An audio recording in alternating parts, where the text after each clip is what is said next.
Abram comigo, por favor, suas Bíblias. No livro de Gênesis, no capítulo 2. E nós vamos ler os versículos 18 até o versículo 25. Gênesis 2,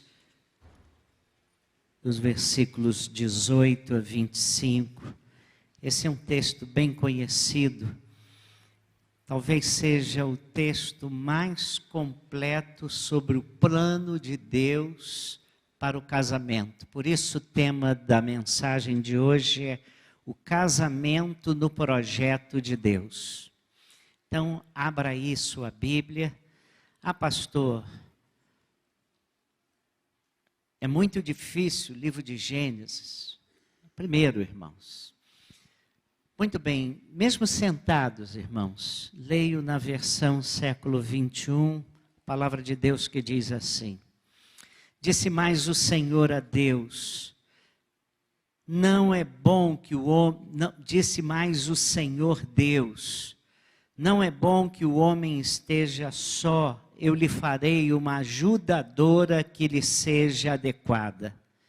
E o Senhor Deus formou da terra todos os animais do campo e todas as aves do céu, e os trouxe ao homem para ver como lhes chamaria, e o nome que o homem disse a cada ser vivo, e esse seria o nome deles. Assim o homem deu nomes a todo gado, às aves do céu, a todos os animais do campo, mas não se achava uma ajudadora adequada para o homem. Então o Senhor Deus fez cair um sono pesado sobre o homem, e este adormeceu, tomou-lhe então uma das costelas e fechou a carne em seu lugar. E da costela que o Senhor Deus lhe havia tomado, formou a mulher e a trouxe ao homem. Então disse o homem: Esta agora é osso dos meus ossos e carne da minha carne, ela será chamada mulher, porquanto do homem foi tomada. Portanto, o homem deixará seu pai e sua mãe, e se unirá à sua mulher, e eles serão uma só carne. E os dois estavam nus, o homem e sua mulher, e não se envergonhavam. Queira Deus abençoar a sua palavra. Deixa a sua Bíblia aberta, irmãos. Casamento tem sido uma das instituições mais questionadas do nosso dia. Existe um bombardeio direto contra a família. Parece que todos os projetos, inclusive projetos de lei, têm um único objetivo: desmoralizar, desqualificar, depreciar, enfraquecer a família enquanto instituição. E esse é um dos mais claros textos para que entendamos o que é o casamento na perspectiva de Deus. Como cristãos, em vez de ficarmos fazendo suposições, elucubrando, filosofando, psicologizando, quase não sai, a família, precisamos abrir a palavra de Deus para ouvi-la. E Deus não ficou sem dizer nada daquilo que era importante para Ele dizer para nós, inclusive para as nossas famílias. E Deus designou o casamento como fundação segura para a sociedade humana.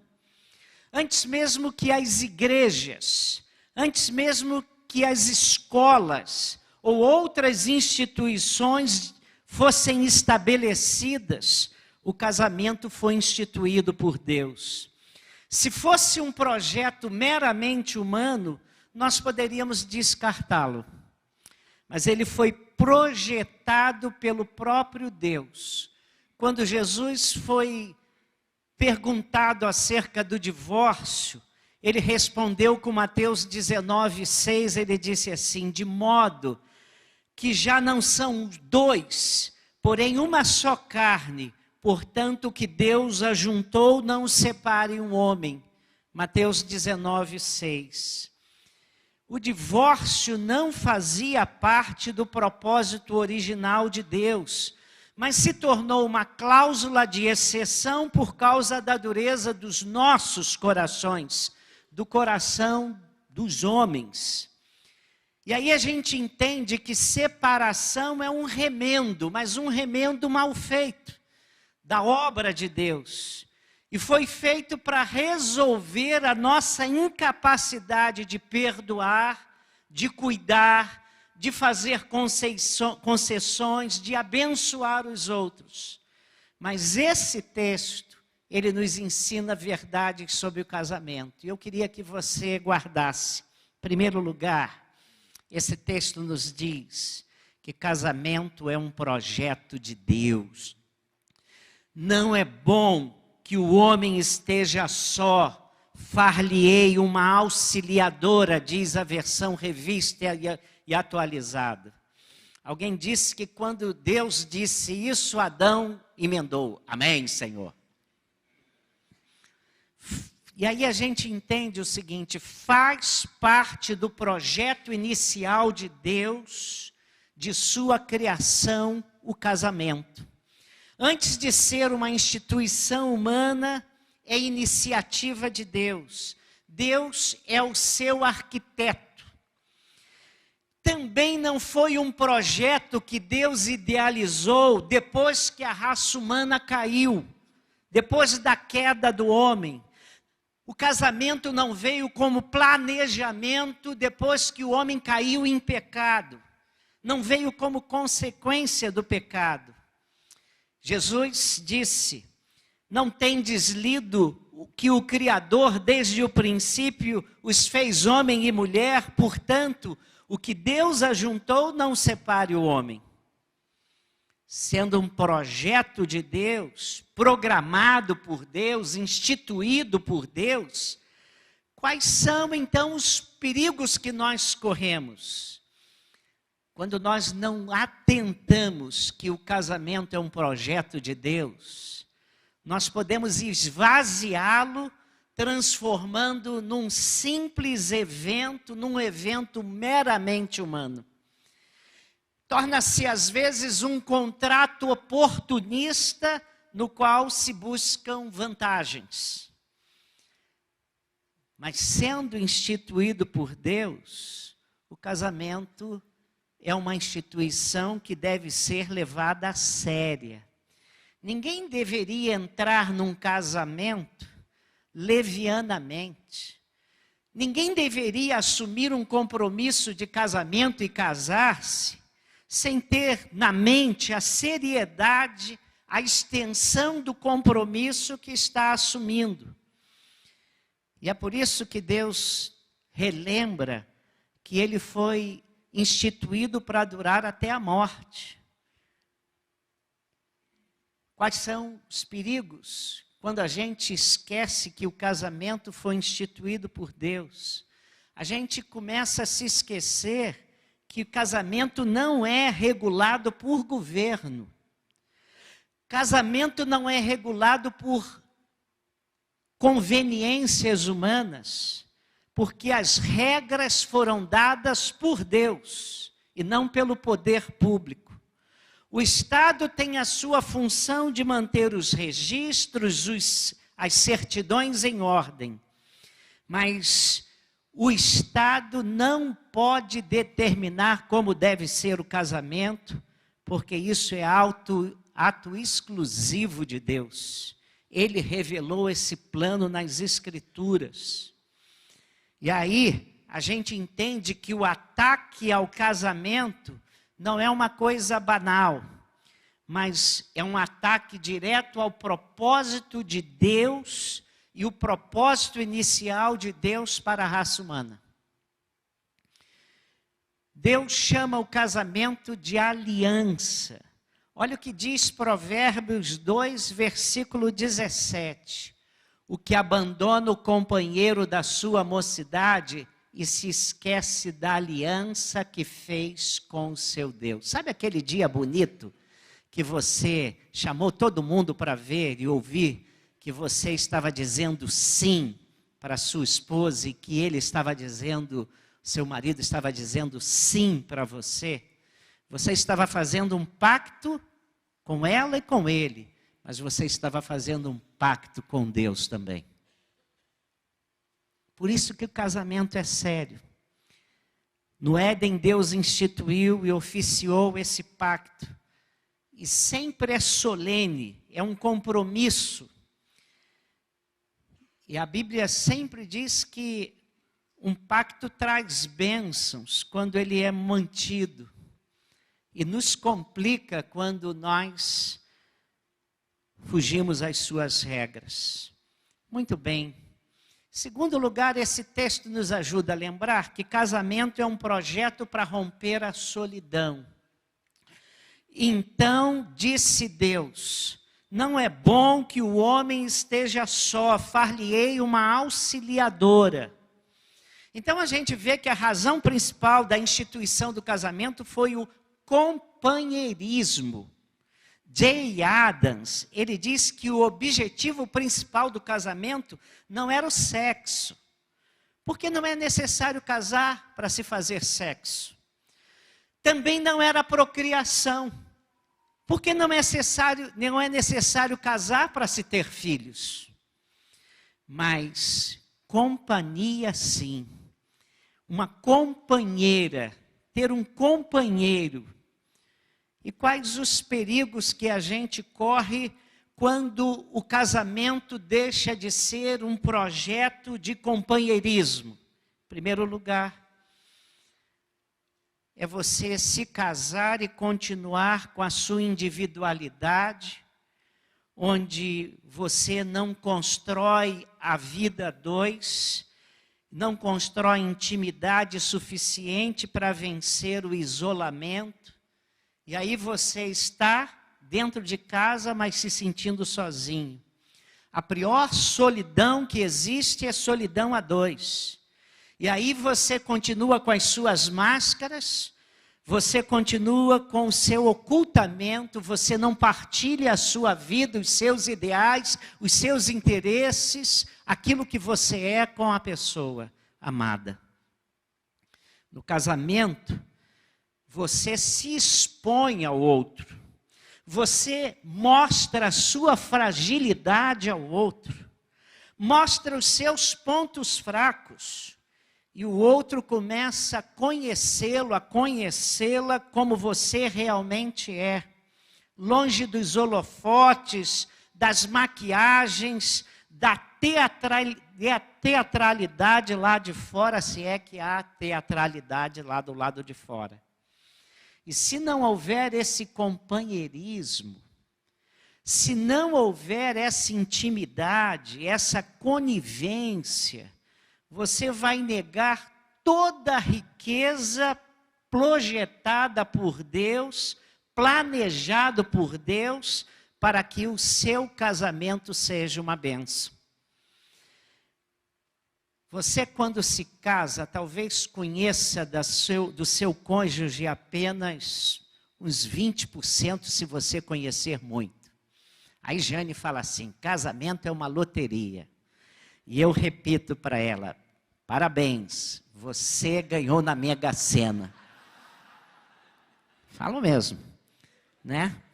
Você conhece pouco do seu cônjuge e vai conhecer através do convívio. Você conhece, vamos dizer, 7% do seu cônjuge, mas o que você conhece, você gosta. Ou então gosta de sofrer, né? Mas você gosta. E você quer conhecer o resto. E o casamento dá a oportunidade de você conhecer.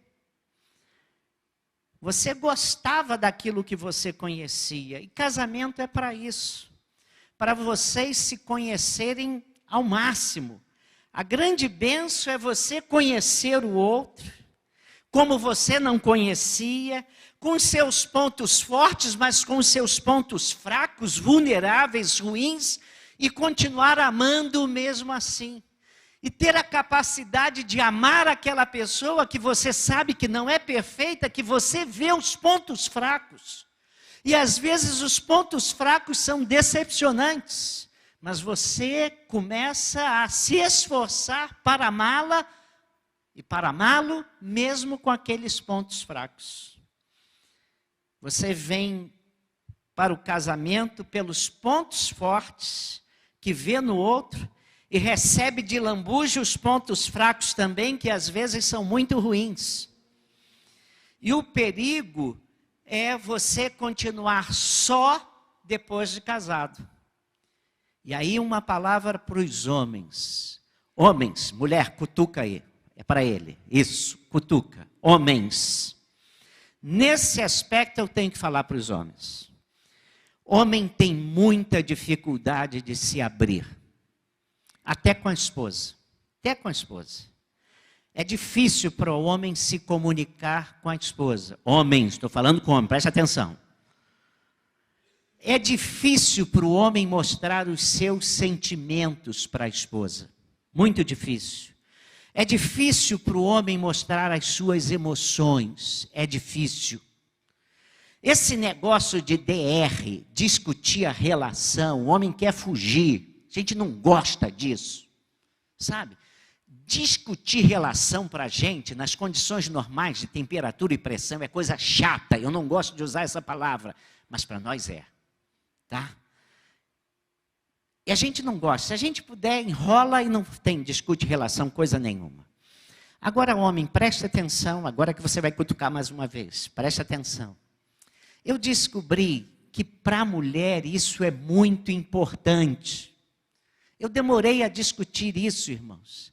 Porque a mulher sente necessidade, isso traz segurança para ela, para a vida familiar, para a vida conjugal, quando ela sabe o que se passa nos seus pensamentos, quando ela sabe dos seus planejamentos, quando ela sabe aquilo que você até nem tem muita certeza se é aquilo mesmo, e você está pensando se deve falar ou não para a mulher.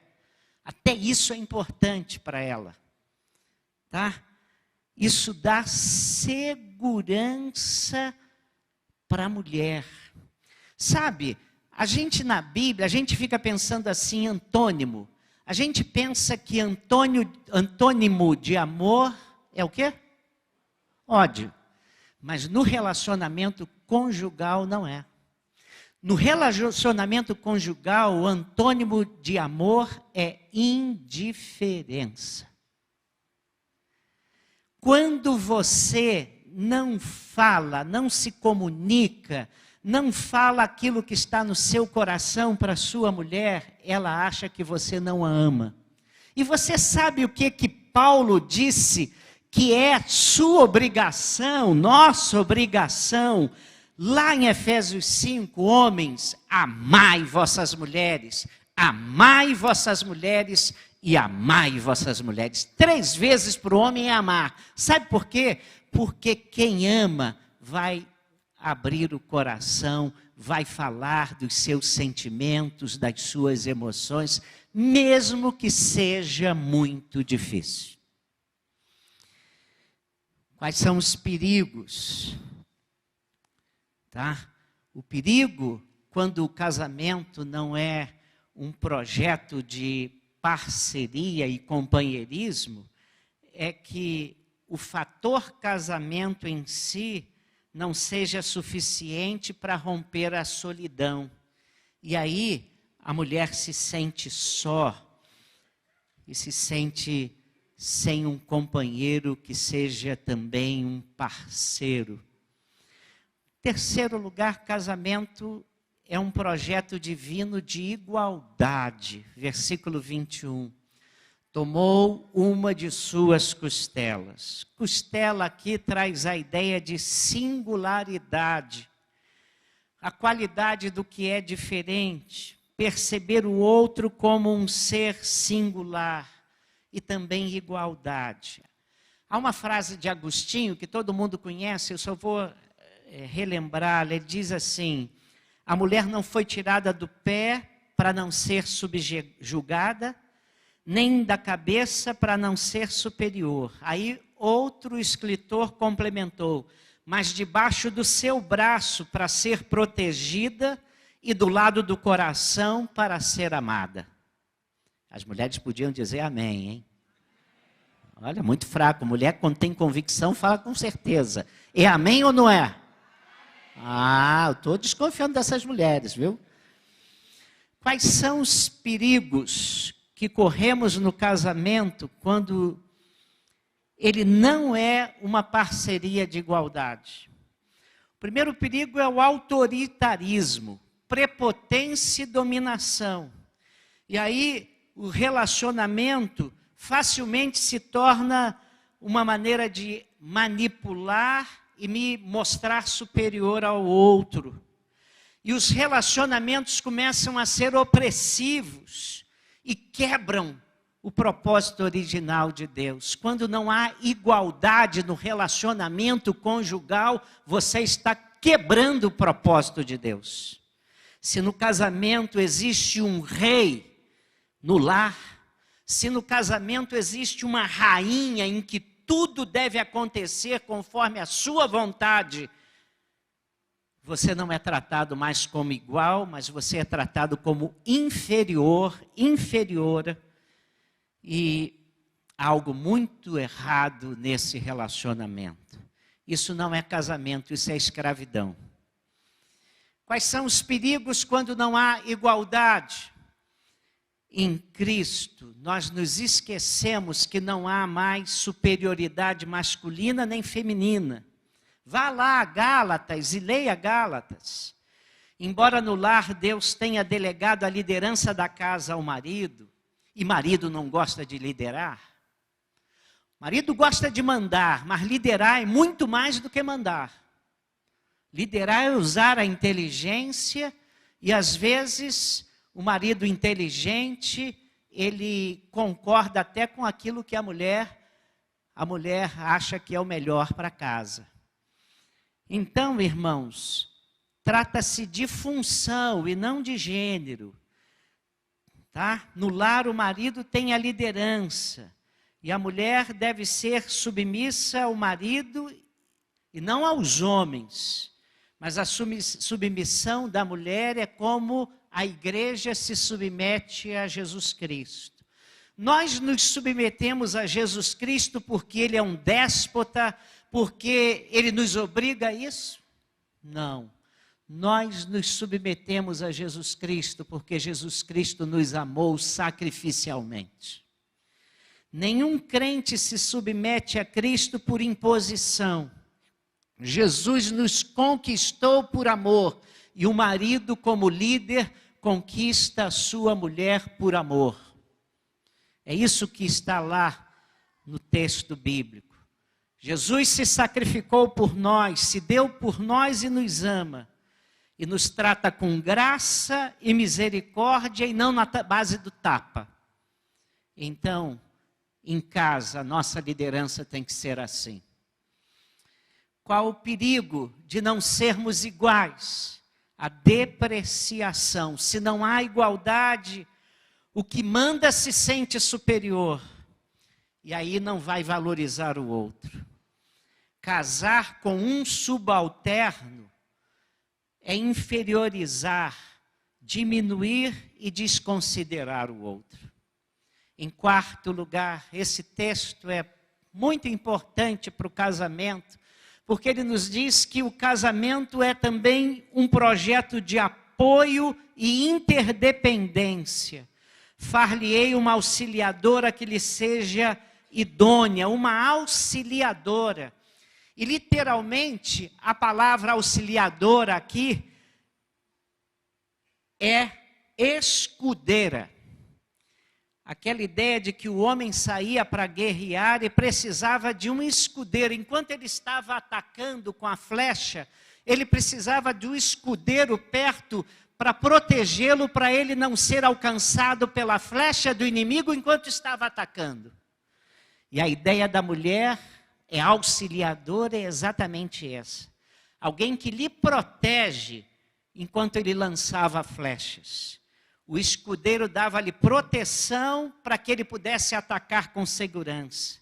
Essa é a ideia de auxiliadora. Alguém importante para que ele permaneça vivo. Marido, abre o teu olho. Abre o teu olho. Sua esposa é importante para você permanecer vivo. E não é só porque ela faz a comida, não, tá?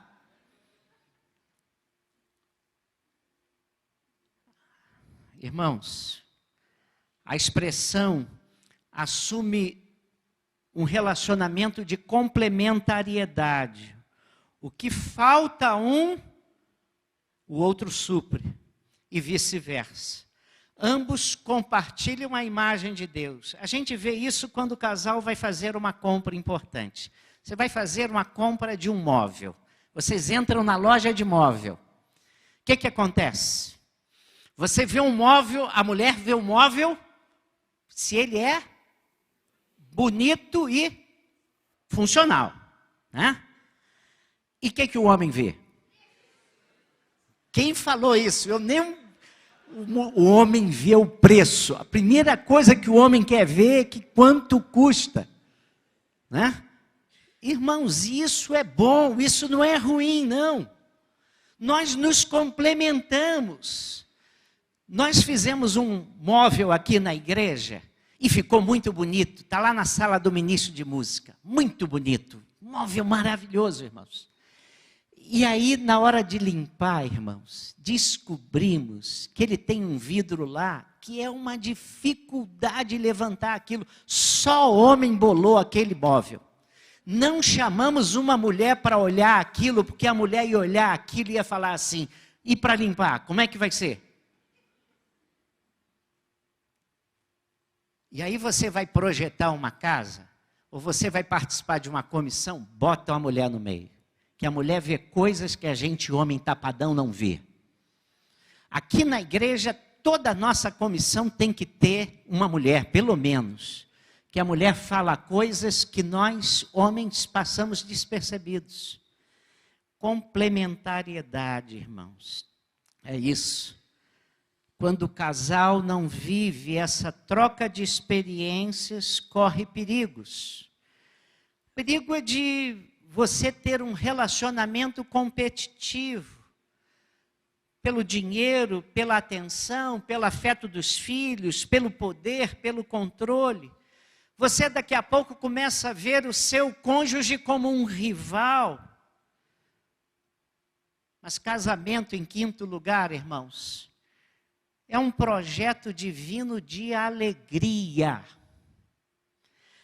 Adão acorda e vê Eva. E Adão olha para aquela mulher e diz assim, esta afinal é osso dos meus ossos, carne da minha carne. Preste atenção, ele não falou, essa é osso dos meus ossos. Ele vibrou, irmãos. Ele viu aquela mulher, o texto é poético, é uma poesia. Deve ser lido com paixão.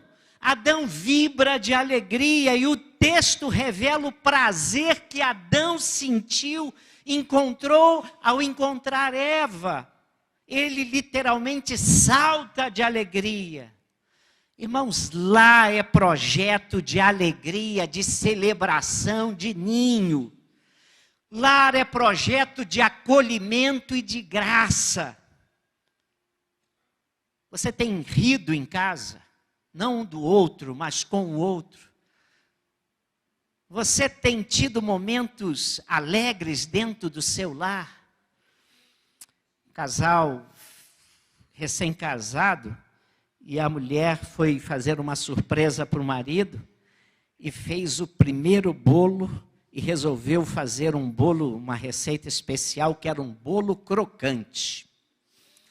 E fez, o marido chegou, a bênção estava lá sobre a mesa, irmãos. E o marido olhou e estava bonito. E ele foi comer, irmãos. O bolo estava duro pra caramba. Mas ele comeu. O marido sábio come, comeu. E ela queria que ele comesse mais. Ele disse, não, meu bem. E quando ela não viu, ele jogou para o cachorro. E a mulher, daqui a pouco, está lá, o cachorro traz um pedação de bolo na boca. E ela viu que o cachorro estava comendo o bolo. E aí foi a primeira briga do casal. E quando no meio eles estavam brigando, ele virou para ela e falou, ah, meu bem, você fez esse bolo com tanto carinho, mas eu pensei que o cachorro ia rejeitá-lo. E aquilo que seria uma briga, o marido depois falou brincando, e aquilo se tornou a grande lembrança de coisas que se tornaram, eram problemas, mas que se transformaram nas grandes contos hilários da família. Eu tenho meus filhos, eles gostam de contar algumas coisas minhas, e eles contam um monte de coisa, irmãos, que eu já fiz errado, né? E que eles riem. São os melhores momentos da nossa casa, quando a gente começa a se lembrar de coisas que já fizemos errado. Quando a gente se rir da gente mesmo, a gente está bem, irmãos. Sabe? Comece a deixar de levar-se tanto a sério, meu irmão. Tá? Ponha alegria dentro do seu lar. Lares sem alegria perdem a espontaneidade. Certa mulher disse assim: eu perdi o encanto. Muitos lares perderam a capacidade de riso, do entretenimento, do bom humor. Alguns lares, no passado, eles tinham um dia que era um dia reservado para a família estar junto, brincando. Iam montar um quebra-cabeça, iam jogar um jogo lúdico. Era um lugar alegre, divertido, gracioso, onde todos riam e brincavam. Eu digo de vez em quando para os irmãos, antigamente tinha um lugar onde os médicos, muitos médicos aqui de Teresópolis, homens, eles saíam dos hospitais, saíam dos consultórios, iam para uma delicatessen comer e beber, e eles saíam 6, 7 horas, e você passava por aquela delicatessen, 9 horas eles estavam lá, um bando de médicos lá. E geralmente médico tem casa confortável. E eu passava por ali e ficava pensando, o que há de tão ruim lá na casa deles que eles não querem chegar em casa? Porque eram quase todos os dias que nós víamos aqueles homens lá. Por que é tão ruim chegar cedo em casa?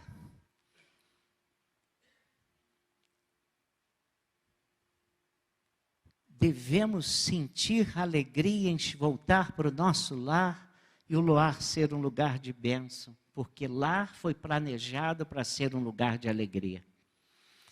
No plano de Deus, tá? Se não há alegria, nós corremos perigo de castração, constrangimento, o ambiente se torna patológico, começa a adoecer, a alegria nunca é encontrada. E aí nós encontramos lares adoecidos, enfermos. Nelson Rodrigues um dia definiu lar, família. Ele disse o seguinte: família, na melhor das hipóteses, só serve para enriquecer a indústria farmacêutica e dar emprego a psiquiatra. Aí eu fico imaginando o tipo de lar onde ele veio e o tipo do lar que ele formou para ter uma concepção de lar assim, irmãos. Você tem uma concepção de lar assim? Não é? Mas o homem disse assim, irmãos: lar deve ser um lugar de alegria. Lá deve ser um ninho. Lá fora há muita competição. Lá fora nós temos que ser bons. Lá fora nós temos que fazer um monte de coisa. Dentro de casa devemos ser bons, mas devemos ser também generosos e alegres, para que o nosso lar sorria, para que o nosso lar se descontraia e seja uma bênção e a gente queira estar no lar. 6º lugar, casamento é um projeto divino de privacidade, por isso deixa o homem pai e mãe, se une à sua mulher, versículo 24. O casamento envolve rupturas, casais sofrem quando não conseguem quebrar o vínculo umbilical e casam sem romper esse vínculo umbilical com sua mãe, com seu pai. Sogro, muitas vezes, que fica perto, em vez de nos ajudar, atrapalha. Porque os jovens precisam de privacidade para que possam crescer e aprender a resolver as suas próprias dificuldades e lutas. Uma das maiores bênçãos na minha vida é que me casei, passei a lua de mel, passei na casa da Jane e fomos para o sul do Brasil. E nós tomamos decisões que nos abençoaram. Nós não íamos pedir dinheiro aos nossos pais, nós não íamos pedir apoio financeiro para eles, nós não íamos pedir adiantamento ao tesoureiro da igreja, nós íamos viver com aquilo que nós ganhávamos. Passamos muitos sufocos. Nossos pais nunca souberam daquilo, mas aquilo nos ajudou a crescermos como casal, porque só tínhamos nós dois. Resolvemos que tínhamos nós dois e o Senhor. E nós enfrentamos muitas dificuldades. E eu me lembrei de John Drescher dizendo: muitos dos melhores momentos no relacionamento de um casal é quando ele está lutando pela vida. E aí você está lutando para que os seus sonhos aconteçam. A vida está difícil, mas vocês estão unidos em objetivos comuns. Perigo que o casal enfrenta quando no casamento não há privacidade é a ausência de cumplicidade, a incapacidade de preservar a privacidade.